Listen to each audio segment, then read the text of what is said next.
Good morning friends. कैसे हैं आप सभी। आज मैं आपके सामने एक नया प्रैक्टिस सेट का बुक जो एडिटोरियल द्वारा निकाला गया है बिहार दरोगा के लिए जो पूर्णतः परीक्षा पद्धति पर आधारित से प्रैक्टिस सेट होगा। ये 1275 पोस्ट के लिए जो बिहार दरोगा का 2023 में वैकेंसी निकला है उसके लिए वॉल्यूम 2 का प्रैक्टिस सेट है। चलिए हम लोग देखते हैं। आप लोग पूरा क्वेश्चन लगाइएगा और रिवीजन कीजिए। देखिए कितना किसका मार्क्स आ रहा है। देखिए सेट नंबर फर्स्ट देखते हैं। पहला क्वेश्चन आइए देखते हैं। पहला क्वेश्चन कह रहा है कि निम्नलिखित में से किस शासक ने महामल्ल की उपाधि धारण की थी। तो नरसिंह वर्मन प्रथम के द्वारा महामल्ल नामक उपाधि धारण की गई थी। नरसिंह वर्मन ने एक और उपाधि जिसे बातापी कोंड, नरसिंह वर्मन ने बातापी कोंड नामक उपाधि धारण किया था। नरसिंह वर्मन किस वंश का राजा था। नरसिंह वर्मन पल्लव वंश का राजा था। अगला क्वेश्चन देखते हैं कि मंदिर बनाने की कला का विकास सर्वप्रथम किस काल में हुआ था।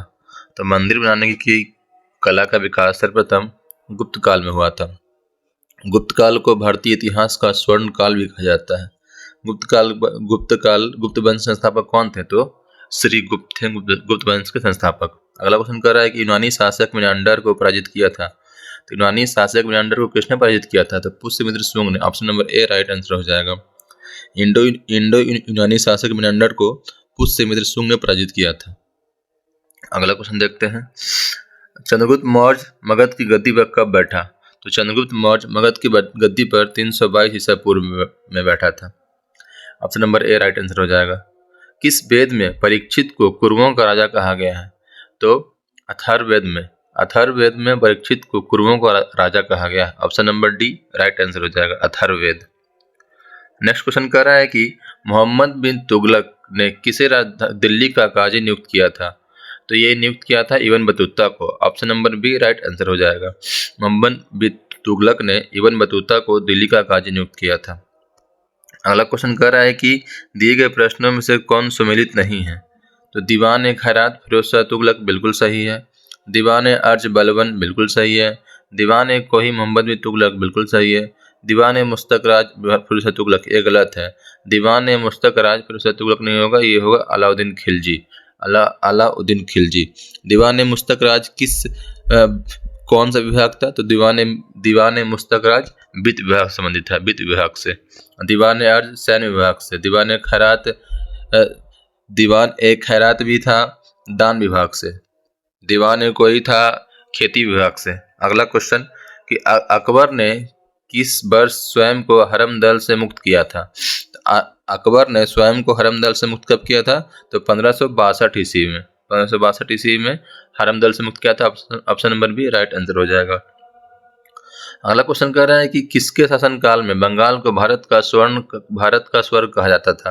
तो अलीवर्दी खां के शासनकाल में बंगाल को भारत का स्वर्ग कहा जाता था। क्यों कहा जाता था। क्योंकि अलीवर्दी खां बंगाल का शासक बनते ही मुगलों को राजस्व देना बंद कर दिया था और इतना हिम्मत अभी तक किसी राजा ने नहीं किया था। इस कारण बंगाल को भारत का स्वर्ग कहा जाता था अलीवर्दी खां के शासनकाल को। अगला क्वेश्चन कह रहा है कि किस गवर्नर जनरल के शासनकाल में राजकोषीय कोषागार को मुर्शिदाबाद से कलकत्ता स्थानांतरित किया गया। ये किया गया था वारेन हेस्टिंग्स के शासनकाल में। Option number A right answer हो जाएगा। अगला क्वेश्चन कह रहा है कि बंगाल विभाजन प्रभावी कब हुआ। तो बंगाल विभाजन प्रभावी हुआ था 16 अक्टूबर 1905 को। Option number C right answer हो जाएगा। बंगाल विभाजन प्रभावी हुआ था 16 अक्टूबर 1905 को। बंगाल विभाजन की घोषणा हुई थी 19 जुलाई 1905 को और लागू हो गया 16 अक्टूबर 1905 को। अगला क्वेश्चन कह रहा है कि भूमिज विद्रोह का संबंध किस राज्य से था। तो भूमिज विद्रोह का संबंध झारखंड राज्य से था। Option number D right answer हो जाएगा। अगला क्वेश्चन कह रहा है कि किसने कहा था कि कांग्रेस के लोग पदों के भूखे राजनीतिज्ञ हैं। तो ये कहा था बंकिम चंद्र चटर्जी ने।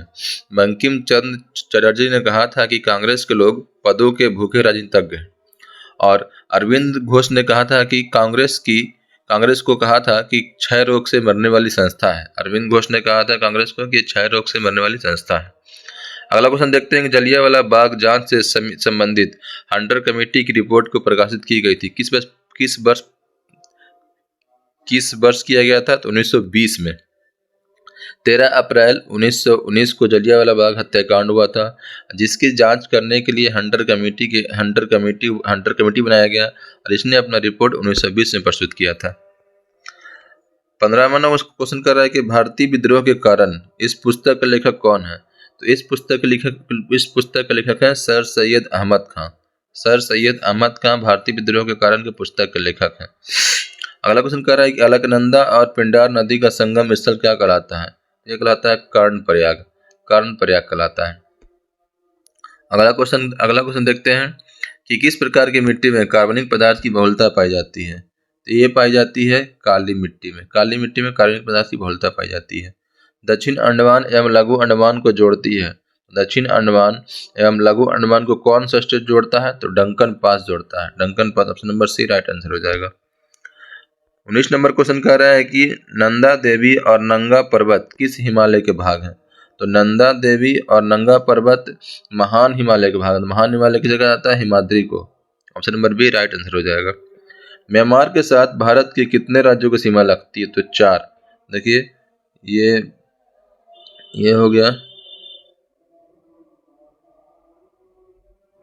यहाँ होगा अरुणाचल प्रदेश, नागालैंड, मणिपुर, मिजोरम, ये पूरा होता है म्यांमार। तो ये 4 स्टेट है, 4 स्टेट लगता है। म्यांमार के साथ भारतीय राज्यों की सीमा कितनी लगती है? तो 4 राज्यों से लगती है। अगला क्वेश्चन देखते हैं कि कराकुम रेगिस्तान कहाँ स्थित है? तो ये रेगिस्तान स्थित है तुर्कमेनिस्तान में। Option number A right answer हो जाएगा। तुर्कमेनिस्तान में ये रेगिस्तान स्थित है। अगला क्वेश्चन देखते हैं कि निम्नलिखित में से कौन सा झील रूस में स्थित नहीं है? तो विनिपेग झील कहाँ स्थित है? तो कनाडा में। ये और ओनेगा लाडोगा बैकाल झील स्थित है रूस में। अगला क्वेश्चन देखते हैं कि दिए गए विकल्पों में कौन सा देश भूअवस्थित देश नहीं है? नहीं पूछ रहा है, तो option number B right answer हो जाएगा। अगला क्वेश्चन देखते हैं कि पंबा सिंचाई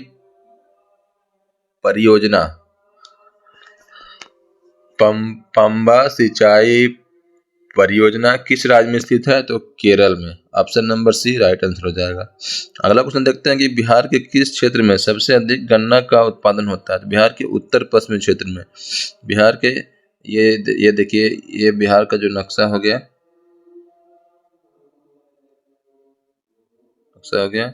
ये गंगा नदी हो गई उत्तर पश्चिम, ये उत्तर दक्षिण पूरब पश्चिम, उत्तर इस एरिया में बिहार में गन्ना का उत्पादन ज्यादा होता है। अगला क्वेश्चन देखते हैं कि रेखी समिति का संबंध किस कर से है? तो रेखी समिति का संबंध अप्रत्यक्ष कर से है। Option number B right answer हो जाएगा।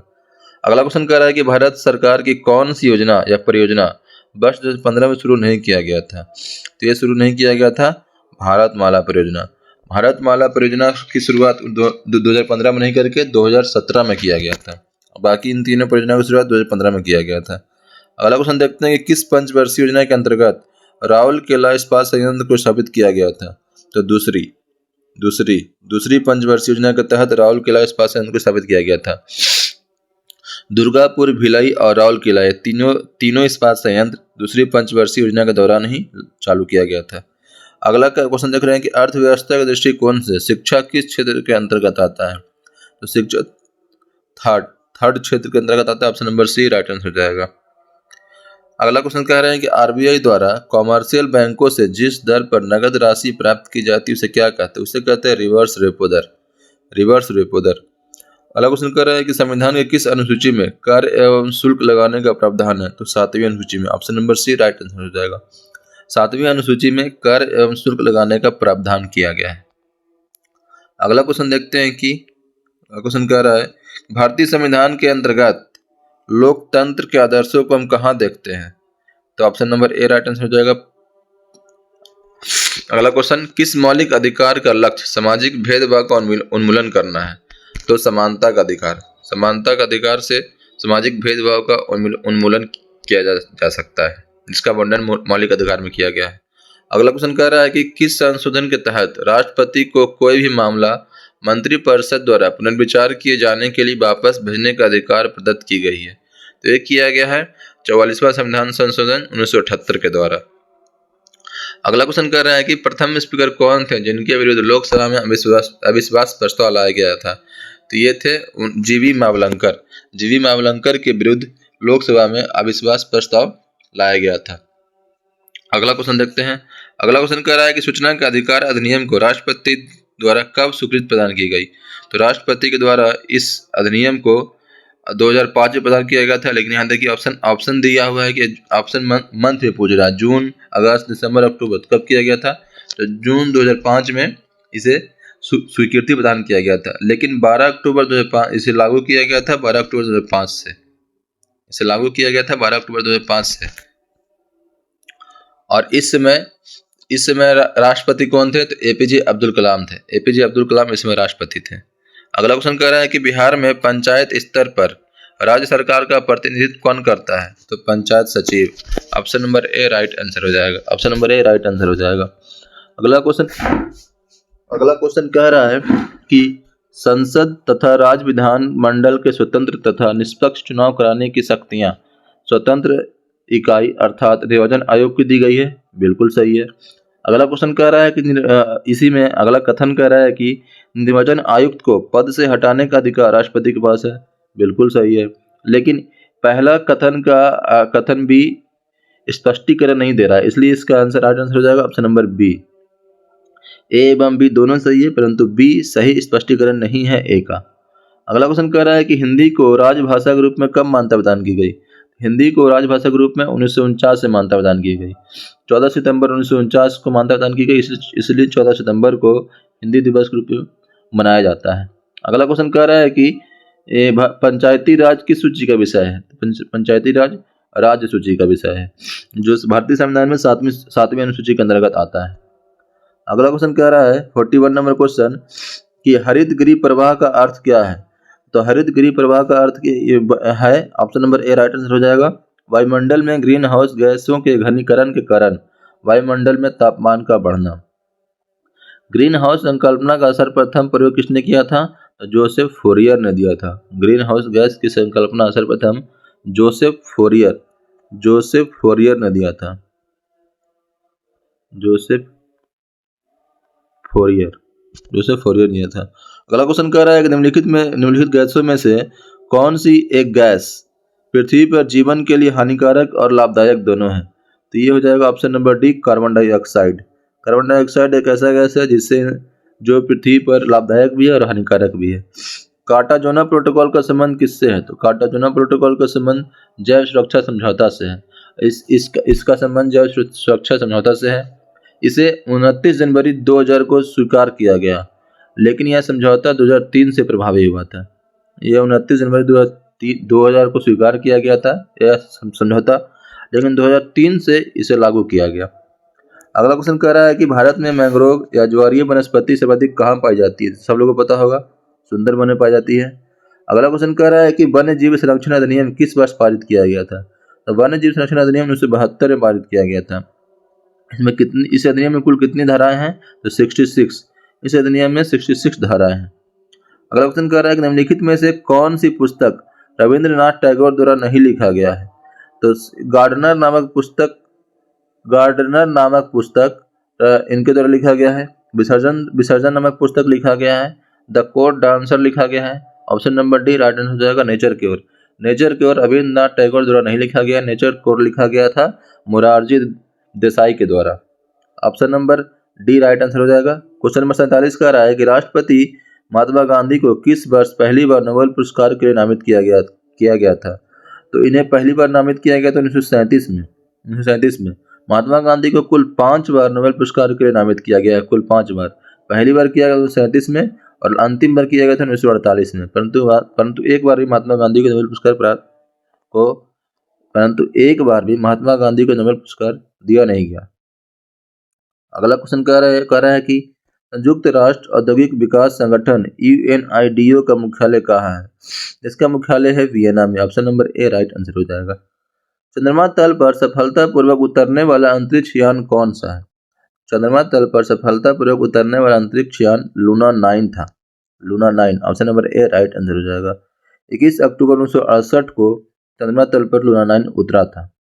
और लूना 3 एक ऐसा ऐसा अंतरिक्ष यान था जो वैसा चंद्रमा का वैसा भाग का फोटो भेजा था जो पृथ्वी से दिखाई नहीं देता है।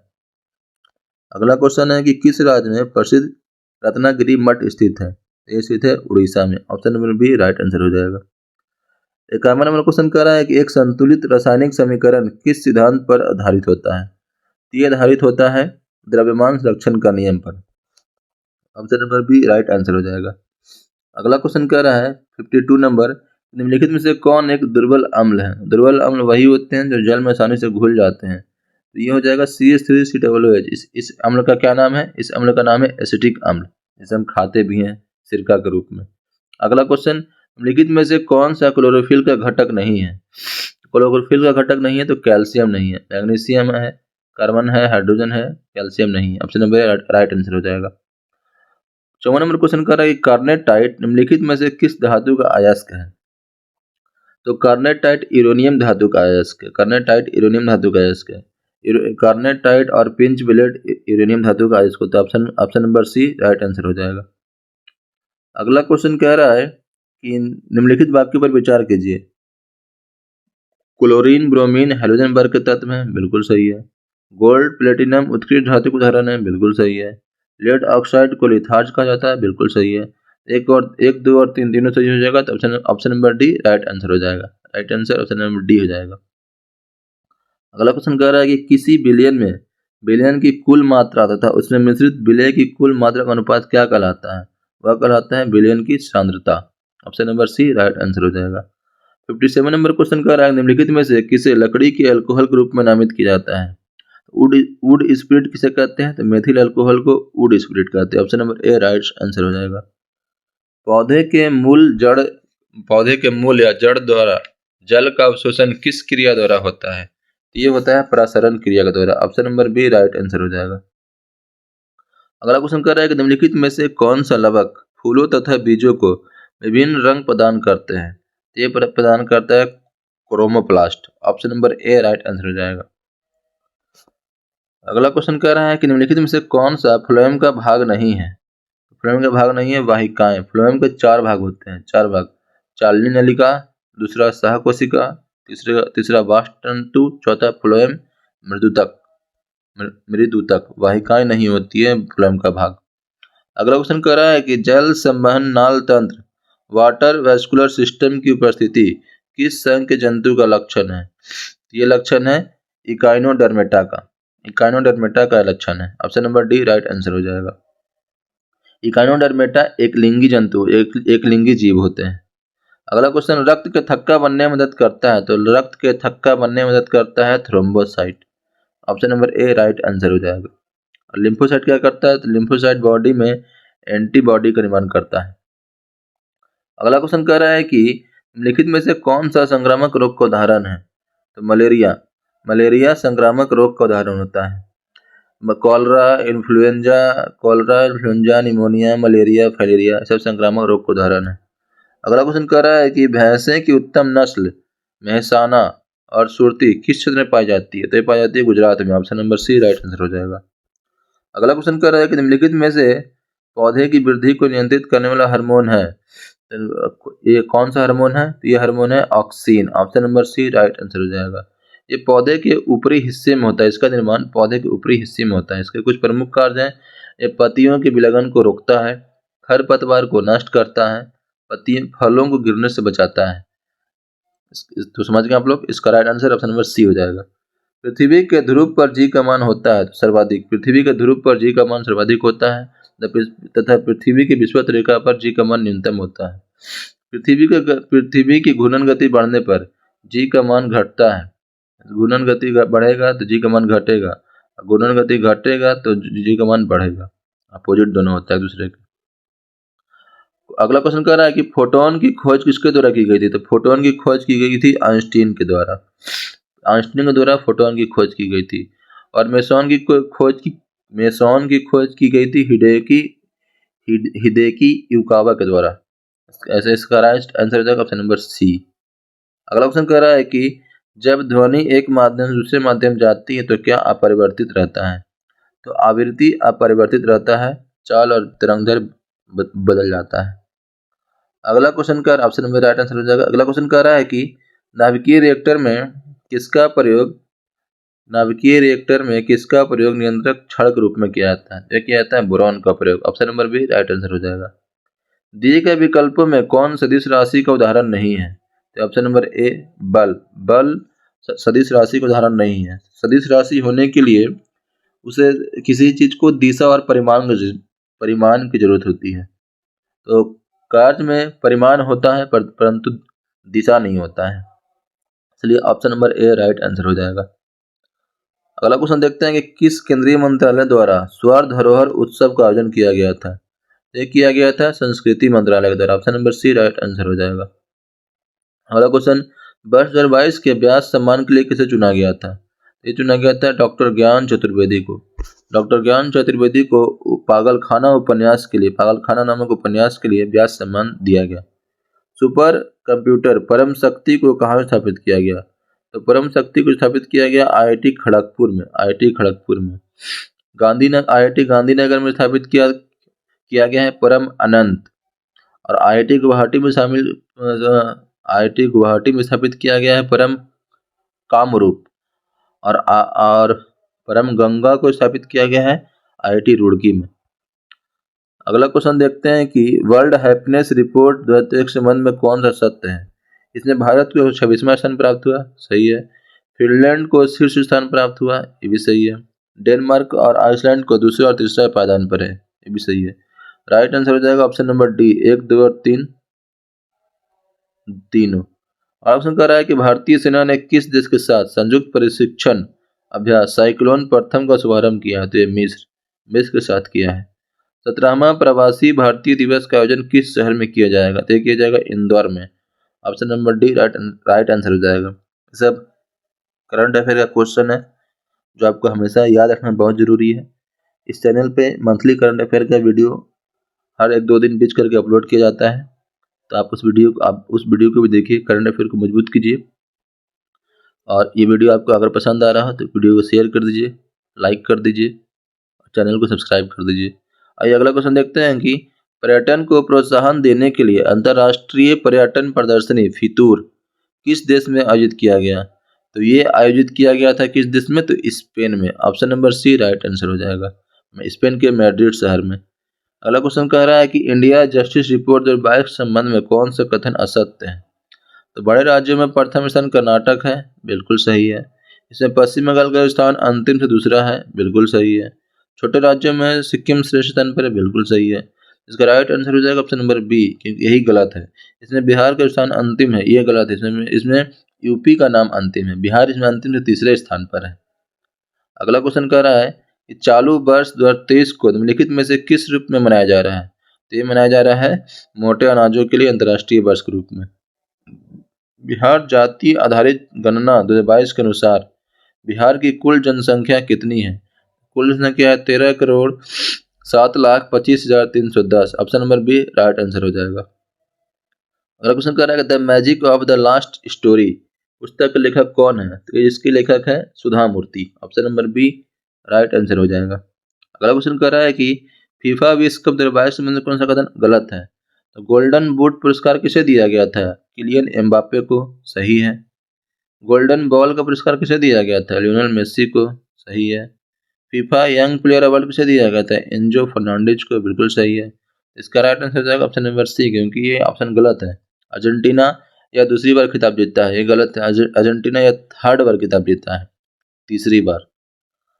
अगला क्वेश्चन कह रहा है कि हाल ही में उच्चतम न्यायालय की 5 सदस्यीय संवैधानिक पीठ के एक ऐतिहासिक निर्णय के अनुसार मुख्य चुनाव आयुक्त एवं चुनाव आयुक्तों की नियुक्ति एक समिति की सिफारिश पर राष्ट्रपति द्वारा किया जाएगा। इस संवैधानिक पीठ की अध्यक्षता किस न्यायमूर्ति द्वारा किया गया? ऑप्शन देख लेते हैं। ऑप्शन नंबर इसका हो जाएगा option number A right answer हो जाएगा, न्यायमूर्ति के.एम. जोसेफ। न्यायमूर्ति KM. Joseph, option number A right answer हो जाएगा।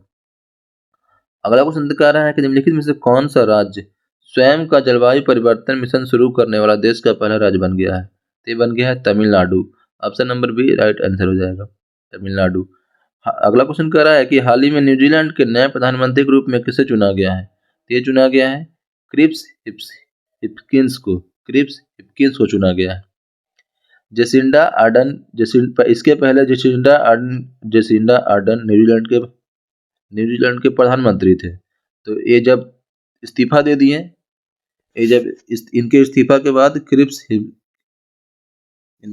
के बाद इनको बनाया गया न्यूजीलैंड के प्रधानमंत्री। नाम क्या है? क्रिस हिप्किंस। अगला क्वेश्चन कह रहा है कि प्रित्जर पुरस्कार 2023 किसने जीता? तो ये जीता डेविड एलन चिपरफील्ड ने। Option number B right answer हो जाएगा। अगला क्वेश्चन कह रहा है कि भारतीय सेना के किस कैंट में पहला 3D प्रिंटेड घर का उद्घाटन किया गया? ये किया गया अहमदाबाद में। Option number A right answer हो जाएगा। अगला क्वेश्चन कह रहा है कि कौन सही सम्मिलित है? तो ये गलत है, ये सही। Option number C right answer हो जाएगा। तो रज्ञा उत्सव अरुणाचल प्रदेश। परशुराम कुंड महोत्सव कहाँ किया जाता है? उत्सव कहाँ मनाया जाता है? तो ये भी अरुणाचल प्रदेश में मनाया जाता है। खारची उत्सव कहाँ मनाया जाता है? तो त्रिपुरा में मनाया जाता है, त्रिपुरा में। और त्रिशूर पूरम उत्सव कहाँ जाता है? तो केरल में। समझ गए? अगला क्वेश्चन देखते हैं कि भारत सरकार ने कालाजार को पूरी तरह से समाप्त करने का लक्ष्य कब तक रखा है? तो 2023 तक। Option number A right answer हो जाएगा। कालाजार को खत्म करने का लक्ष्य भारत सरकार कब तक रखा है? तो 2023 तक। अगला क्वेश्चन कह रहा है कि वर्तमान में भारतीय बीमा नियामक और विकास प्राधिकरण के अध्यक्ष कौन है? तो ये है शैलेश पाठक। फिक्की के अध्यक्ष कौन है? शैलेश पाठक नहीं, देवाशीष पांडा। भारतीय बीमा नियामक और विकास प्राधिकरण के अध्यक्ष कौन है? तो देवाशीष पांडा। फिक्की के अध्यक्ष हैं शैलेश पांडे और भारतीय कृषि अनुसंधान परिषद के महानिदेशक है हिमांशु पाठक। अगला क्वेश्चन कह रहा है कि विश्व कैंसर दिवस 2023 के विषय क्या है? Close the care gap. विश्व कैंसर दिवस कब मनाया जाता है? तो 4 फरवरी को मनाया जाता है। Option number A right answer हो जाएगा। अर्जुन पुरस्कार 2022 के विजेता श्री अकुला का संबंध किस खेल से है? इसका संबंध है टेबल टेनिस से। Option number D right answer हो जाएगा। अगला क्वेश्चन कह रहा है 93 नंबर कि 49वां G7 शिखर सम्मेलन 2023 का आयोजन किस देश में किया जाएगा? ये किया जाएगा जापान में। 48वां शिखर सम्मेलन जर्मनी में हुआ, 49वां जापान में होगा, 50वां इटली में होगा। ये ट्रायोका की तरह समझ सकते हैं इसको। Germany, Japan, Italy. 48, 49, 50। अगला क्वेश्चन कह रहा है तो 93 नंबर का राइट आंसर क्या हो जाएगा? Option number B Japan. 94 number question कह रहा है कि वित्त वर्ष 2023-24 के लिए प्राथमिक घाटा का अनुमान लगाया गया है। तो प्राथमिक घाटा कितना होगा 23-24 में? 7,06,845 crore. 7,06,845 crore. Option number B right answer हो जाएगा। आर्थिक समीक्षा के अनुसार अप्रैल से सितंबर 2022 तक भारत में सर्वाधिक FDI निवेश करने वाला कौन सा देश का क्रम सही है? ये हो जाएगा option number D right answer हो जाएगा। सिंगापुर, मॉरिशस और UAE। सिंगापुर निवेश करता है कंप्यूटर सॉफ्टवेयर एंड हार्डवेयर में, मॉरिशस निवेश करता है सेवा में और UAE निवेश करता है व्यापार में। ऐसा मैथ का क्वेश्चन है, आंसर बता देता हूँ। 96 का आंसर हो जाएगा कितना? ए 180। Option number A right answer हो जाएगा। 97 का राइट आंसर हो जाएगा ऑप्शन नंबर बी 10। 98 का राइट आंसर हो जाएगा ऑप्शन नंबर सी 99 का राइट आंसर हो जाएगा ऑप्शन नंबर बी 238। और लास्ट अंतिम क्वेश्चन 100वां का राइट आंसर हो जाएगा ऑप्शन नंबर ए 6 तथा 8। इसी के साथ आपका ये सेट समाप्त होता है। आप लोग का क्या स्कोर रहा है सेट में जरूर बताइएगा कमेंट करके। वीडियो को पसंद आया है वीडियो लाइक कीजिए, शेयर कीजिए और चैनल को सब्सक्राइब कीजिए। वीडियो देखने के लिए आपका धन्यवाद।